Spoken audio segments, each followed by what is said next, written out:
बातमी अजित पवारांची राष्ट्रवादी आणि शिंदेंच्या शिवसेनेमधील कुरबुरींची आहे।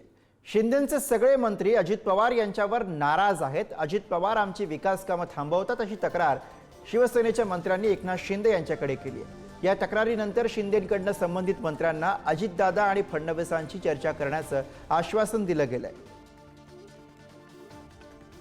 जेव्हा ते गुवाहाटीला वगैरे पळून गेले होते तेव्हा अनेक कारणांमधून एक कारण हेच होतं की दादा फंड देत नाहीत, मग भुजबळ साहेबांच्या मांडीला मांडी लावून बसणार नाही, मग अशी अनेक कारणं जी होती त्याच्यातून मला वाटतं आज पुन्हा एकदा त्यांना ती एक आठवण झालेली आहे। कधी कधी विसरतात, कधी कधी आठवतं त्यांना।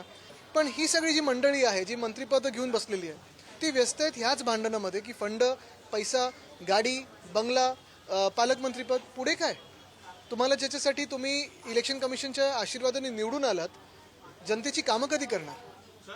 कोणीतरी बाहेर बोलत असतं आणि त्याच्या बातम्या चालत असतात, अशा प्रकारे कुठे नाही। मंत्रिमंडळाच्या बैठकीमध्ये अतिशय चांगल्या प्रकारे प्रत्येक गोष्टीला नाही आमच्या बैठकीमध्ये अजितदादांविषयी काही नाही। अजितदादांना तर काही गोष्टी माहिती पण नसतात।